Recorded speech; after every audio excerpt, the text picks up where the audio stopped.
volta, hoje recebendo a Maria Regina Simões, agente de viagem, fundadora do projeto 50 a Mais Vamos Viajar. Ela também é idealizadora do movimento Parceiros do Turismo 50 a Mais. Então, Regina, continuando a nossa conversa, vamos continuar falando desse nosso público-alvo, desse turismo 50 a mais. Então, como a gente estava falando no primeiro bloco, quando a gente fala de viagem para esse público, a gente também tem que pensar que nós estamos mexendo com a emoção desse passageiro. Nós estamos desafiando esse passageiro a superar medos, porque existe esse medo de sair sozinho, ou de sair em grupo, ou mesmo de estar com a família. Ele sempre tem um pouquinho de medo, então as viagens favorecem ele a superar esse medo. Mexe com a alegria, ele muda de assunto, ele passa a ser uma pessoa interessante para conversar, porque ele vai contar da viagem dele. E outra coisa que eu acho muito importante, ele se sente dentro da tribo, sabe? Da inclusão. Sentimento de pertencimento, né, a um grupo. Pertencimento quando ele está viajando com um público 50 a mais, vamos dizer assim. Tá. Quando eu falo 50 a mais, porque essa revolução da longevidade aconteceu para o público 50 a mais e brotou muito, você deve acompanhar isso junto comigo, de 2016, 2017 para cá. E esse público 50 a mais foi envolvido, inclusive, na sua vida financeira, no seu trabalho, para acordar as empresas da importância desse público. Então, por isso que eu incluo os 50 a mais, Nina. Aliás, lá fora do Brasil, mesmo antes da pandemia, e agora começando já a vida voltar um pouquinho ao normal, é muito comum, virou moda, o turismo da pessoa que viaja sozinha, inclusive mulheres, né? Ou que estão separadas, ou que estão divorciadas, ou que estão viúvas, ou simplesmente nunca tiveram nenhum relacionamento assim e hoje elas querem viajar sozinhas. No Brasil, nós temos também esse movimento, pelo que vocês percebem? Olha, não percebo tanto esse público 50, 60, 70 a mais querendo viajar sozinho. Existe sim uma fatia desse público, mas não é o geral, não é em geral.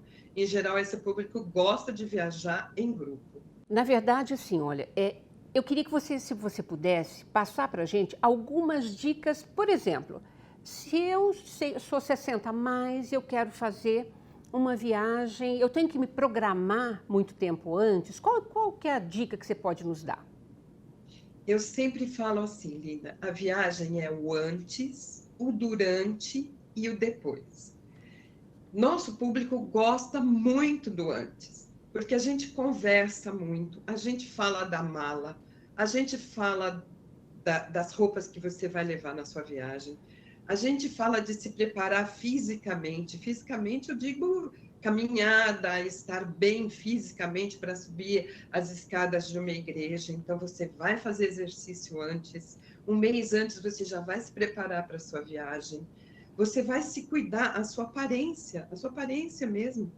E toda essa expectativa gera nesse passageiro grandes emoções. A emoção da alegria, quase que ela não dorme um dia antes de viajar. Então, assim, o antes, o durante e o depois da viagem é vivido intensamente por esse público. E eu percebo que é muito mais do que o público de 30 anos, porque ela cria uma expectativa em cima. E eu falo sempre também que toda viagem é possível. Não existe viagem impossível. Não existe um destino onde você não possa ir. Opa, você só precisa programar. Então, explica isso melhor para a gente. Por exemplo, viagem de neve, né? Tá. Tem muita gente que adora viajar a viagem de neve. Já não pode mais esquiar. Não tem importância. A gente vai bolar um jeito onde você vai estar no ambiente de esqui, onde você vai ver as pessoas esquiarem, você vai curtir aquele ambiente que você gosta e você vai viajar de uma forma diferente. Tudo é possível. Você não precisa deixar de viajar porque você está com 70, 80 anos. Ah, mas eu não posso mais esquiar, mas eu queria tanto estar lá. Vai lá. Você vai ver as pessoas esquiar, você vai viver aquele momento e você vai curtir aquela viagem. Você só não pode esquiar, porque talvez você tenha um probleminha no joelho, ou você tenha um probleminha na coluna, então é bom você não se arriscar. Então eu digo assim, é possível fazer a viagem. Vamos conversar, vamos planejar. Quanto tempo você precisa para financeiramente poder viajar? Como é que está a sua saúde para encarar aquele destino? A nossa ficha de viagem, quando um passageiro é 60, 70 a mais, é quase como se você estivesse entrando dentro de um hospital, sabe? Porque ela é tão extensa, a gente quer saber tanta coisa do passageiro, para a gente poder cobrir o máximo possível é, de algum imprevisto ou de algum acontecimento desagradável. Hoje o seguro-saúde é bastante amplo, então a gente explica muito sobre o seguro-saúde para esse passageiro viajar. Hoje a gente já não deixa mais ninguém sair sem seguro-saúde, né? Então, assim, é possível. Dentro da sua possibilidade, é possível. Se você tiver alguém para te orientar, para estar perto de você, conversar dia a dia o seu roteiro, ver se realmente é aquilo que você está possível fazer, eu acho que é possível viajar sim. Regina, tem uma pergunta que sempre é muito frequente quando a gente fala de turismo, de passeio, de lazer, que é exatamente a questão dos recursos. Tem gente que Sim. gostaria muito de viajar, de fazer turismo dentro do Brasil, mas acha que é muito caro. Dá para viajar com pouco dinheiro? Dá para viajar com pouco dinheiro e dá, inclusive, para você mudar um pouquinho o olhar da cidade onde você mora. Às vezes não dá para sair da cidade onde você mora, mas na cidade que você mora tem atrativos que nem você conhece.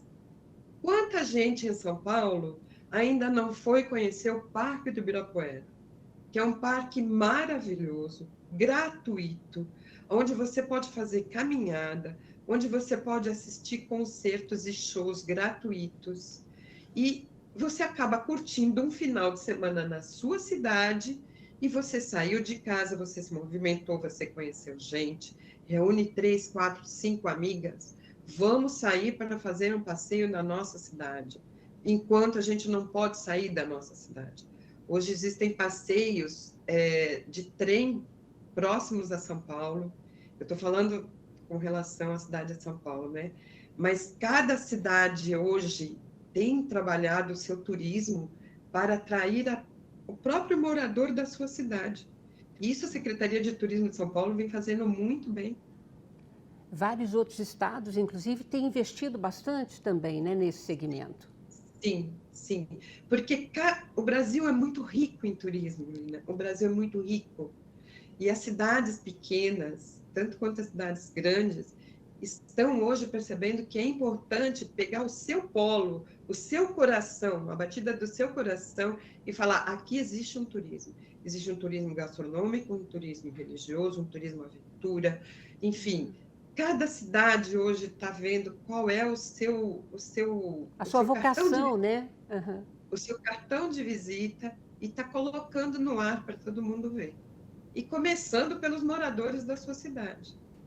Então, você pode fazer um roteiro de final de semana, você pode fazer um passeio de um dia. Tudo está valendo para estimular essas emoções tão importantes para a gente.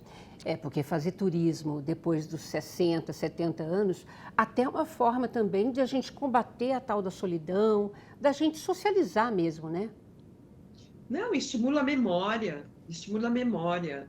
O turismo estimula a memória para o público 80, 85, 90. Olha, a minha mãe tem 90 anos. Recente, há um ano atrás, mais ou menos, foi fazer um passeio de barco. E eu vi a minha mãe indo para a proa. Eu falei, não, não é possível, né? E ela me respondeu exatamente isso. Se eu não fizer isso hoje, eu não sei quando eu vou fazer. Ah, que E ela foi. linda! E fez, e Uhum. fez. Então, assim, esses desafios que o turismo traz para esse público é fascinante. E, Lina, vamos combinar que a nossa geração é uma geração prateada, é uma geração privilegiada, é uma geração que hoje ela pode tudo. Ela pode tudo. Ela pode ser avó durante o dia, ela pode ir para balada de noite, ela pode namorar, ela pode estudar, ela pode viajar, e é única, não vai ter outra, porque os meus filhos já estão vendo uma longevidade que eu não vi dos meus pais. Uhum. Então, eles já vão viver essa longevidade diferente do que eu tive como exemplo. Então, essa nossa fatia da longevidade é muito privilegiada e é única. E muito importante nesse processo que os tais, voltando na questão dos atores, dessa cadeia da rede do turismo no Brasil, se atentem também para isso, né? Porque Sim. nós precisamos, o quê? Da infraestrutura hoteleira. O turismo envolve, seria bacana você contar para a gente, porque tem gente que imagina que turismo é só assim, são as companhias aéreas, as companhias de ônibus e os navios. Não, é uma rede imensa, né? Que pode ser movimentada. É uma indústria, é a indústria do turismo. Existem 56 segmentos envolvidos no turismo. O movimento Parceiros do Turismo 50+, tem como grande desafio sensibilizar os fornecedores com relação a isso. Quando eu falo em rede hoteleira, eu falo de rede hoteleira, inclusive de acessibilidade. Gente, nós temos que acordar que o nosso público precisa de letras grandes, Exato. de informativos com letras grandes, que além dos quartos serem amplos, não tenha banheira, que é uma dificuldade muito grande quando a gente atende esse público, de achar hotéis que não tenham banheira, que isso é uma dificuldade para eles. Nós precisamos estar identificados, nós precisamos estar nos flyers de turismo, nós precisamos ter um espelho que mostre para a gente que a gente pode. Então, assim, nós temos esse grande desafio que é sensibilizar os fornecedores. Locadoras de carro, você acredita que não existe carro para alocar de acessibilidade? Não existe no Brasil. O que é um absurdo, né? Se a gente quiser alocar um carro de acessibilidade, eu estou falando de acessibilidade básica. Tá. Não estou nem falando de um cadeirante, estou falando de uma necessidade básica. Não existe carro para alocar. Então, assim, as locadoras de carro, taxistas, as vans que a gente utiliza tanto, né? As pessoas não podem esquecer de levar o banquinho, porque é difícil subir numa van. Os ônibus têm que estar adaptados para um cadeirante. Os banheiros têm que ser um pouco mais amplos, porque, em geral, o público 50, 60, 70 mais, ele não é tão magrinho, né? Então, as companhias aéreas também precisam se sensibilizar com isso, principalmente com os cadeirantes que precisam viajar com as suas cadeiras de roda. Eu também passei por uma situação onde uma companhia aérea disse para mim, não, mas eu dou a minha cadeira de roda para ele. A gente oferece a cadeira de roda. Eles precisam entender que a cadeira de roda de um cadeirante é a vida dele, é a casa dele. Claro. Ele não tem como ele sentar em outra cadeira de roda e se sentir seguro, né? Então, são tantos desafios no turismo ainda para ser superado. Regina, olha, eu só quero te agradecer, porque infelizmente o nosso tempo chegou ao mas já fim. passou tudo. Mas olha, eu vou ficar na torcida para que esses desafios realmente a gente consiga vencê-los, né? E que a indústria, a rede do turismo 50+ no Brasil só se desenvolva para o bem, né? Para fazer muito bem para todo o nosso público. Muito obrigada, viu? E uma coisa só que eu queria deixar registrado aqui é que tanto a acessibilidade como a diversidade hoje, o turismo está abrindo os braços para nos ouvir e para nos entender. Então, isso eu acho também que é um grande ganho que está já acontecendo, sabe, Lili? Perfeito. Muito obrigada, Regina. Imagina, obrigada a vocês, obrigada a todos. Obrigada a você também que nos acompanhou no programa de hoje. Se você quiser rever esse ou qualquer outro dos nossos programas, acesse saopaulo.sp.leg.br/TV Câmara SP ou um dos nossos canais nas mídias sociais. Beijo, gente. Até a próxima. Obrigada.